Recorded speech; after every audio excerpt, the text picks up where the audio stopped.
Bonjour à tous et soyez les bienvenus dans ce premier épisode de ma playlist YouTube dédiée aux grandes questions posées aux libertariens, playlist qui se nommera certainement le manuel du libertarien. Ça sera une série de vidéos au sein de laquelle vous pourrez venir et revenir autant que vous voulez pour revoir tous ces formats pédagogiques. Donc là on est vraiment dans du format de fond, des formats que j'essaierai de faire relativement courts ou moyens, 10 à 20 minutes environ, et avec tous les principes qui vont bien pour chaque question. Donc une vidéo, une question, un développement.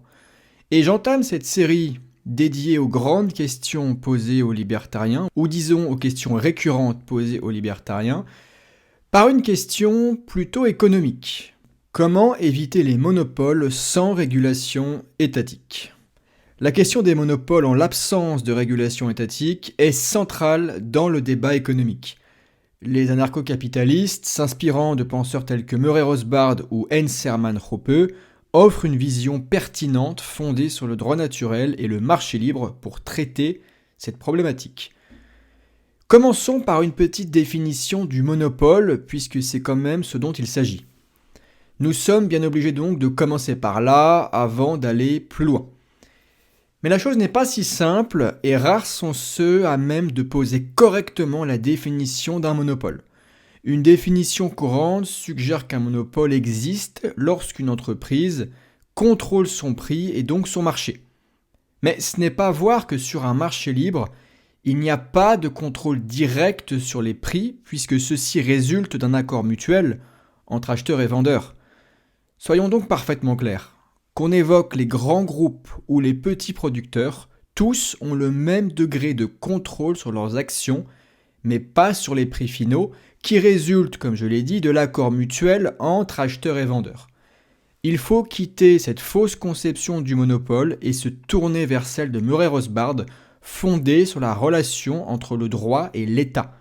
Il définit le monopole comme un privilège accordé par l'État, permettant à une entreprise d'être la seule à pouvoir exercer sur un marché donné.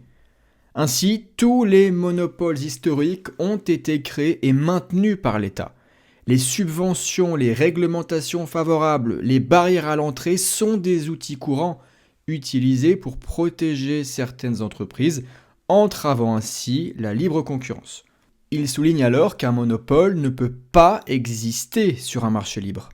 Le monopole est le résultat d'une intervention étatique qui crée des barrières artificielles à l'entrée sur le marché pour d'autres concurrents.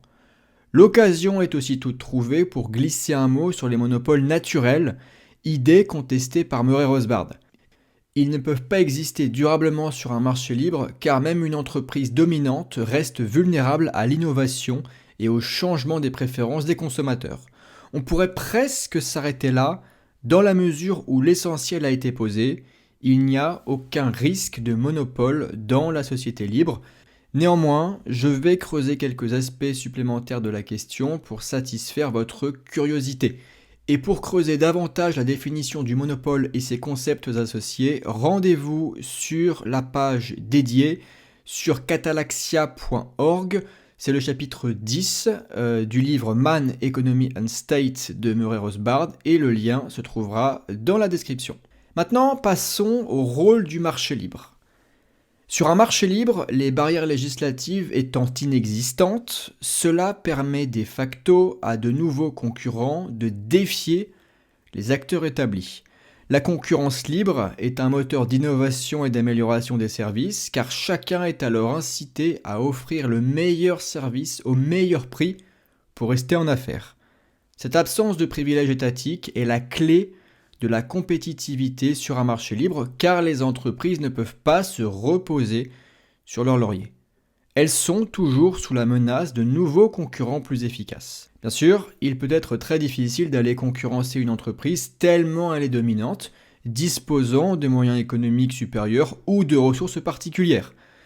Nous verrons d'ailleurs plus loin la différence entre monopole et position dominante. Mais notez bien que la question de la dominance d'une entreprise n'est pas une question juridique. Exceller sur son marché légitimement, en rendant des services, n'est ni une agression, ni un privilège accordé par l'État. Ça n'est que la conséquence d'un travail bien fait. Maintenant, il me faut éclaircir, comme je l'ai souligné juste avant, une confusion récurrente entre monopole et position dominante. En général, les personnes qui nous assurent que la création de monopoles serait possible et même probable sans État sont les mêmes qui confondent le monopole, dont la définition a été posée juste avant dans cette vidéo, et la position dominante. Nul besoin alors de revenir sur le monopole, je vous laisse revenir en arrière au besoin. La position dominante, quant à elle, désigne une entreprise qui a acquis une grande part de marché en fournissant les meilleurs produits ou services sur celui-ci. Cette position est tout à fait légitime dans la mesure où elle découle des moyens économiques et non des moyens politiques, qui correspondent à des privilèges accordés par l'État. Une position dominante obtenue par ces moyens du marché est un signe de succès et le reflet des services rendus. Ce n'est en rien préjudiciable aux consommateurs, dont on verra qu'ils sont souverains juste après dans cette vidéo. Au contraire, la domination d'une entreprise incite les autres entreprises à se dépasser, ce qui bénéficie à la fin à la société dans son ensemble. Je parlais à l'instant de souveraineté du consommateur. En fait, par ses choix et ses dépenses, le consommateur décide du sort économique des entreprises. Elles pourront prospérer ou échouer selon son bon vouloir. Cette souveraineté du consommateur est la pierre angulaire de la régulation du marché.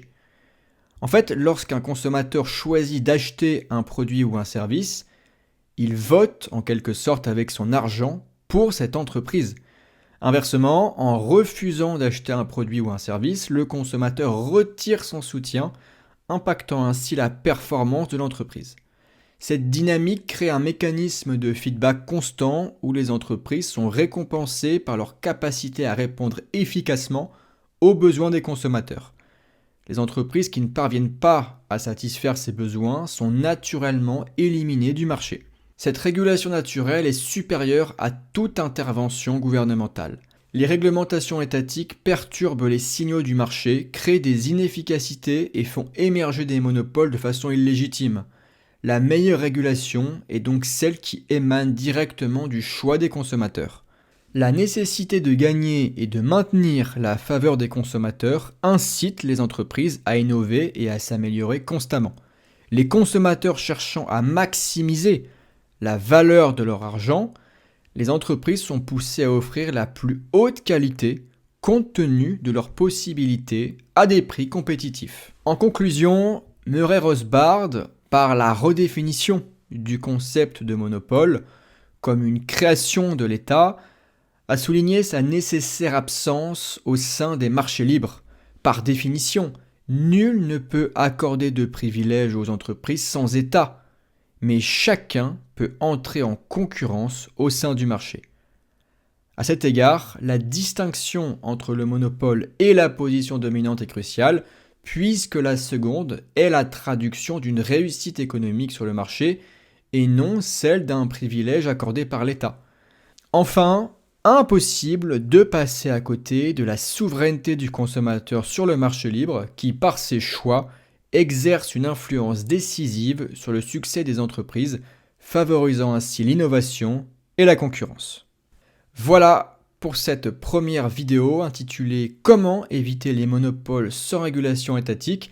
J'espère que ce format pédagogique vous aura plu. Si c'est le cas, n'hésitez pas à me récompenser avec un pouce vers le haut. Pensez bien à vous abonner sur ma chaîne. N'hésitez pas à laisser un commentaire en cas de question ou pour formuler une remarque. Je veillerai à vous répondre. Merci chaleureusement pour votre écoute. Quant à moi, je vous dis à la prochaine. Ciao.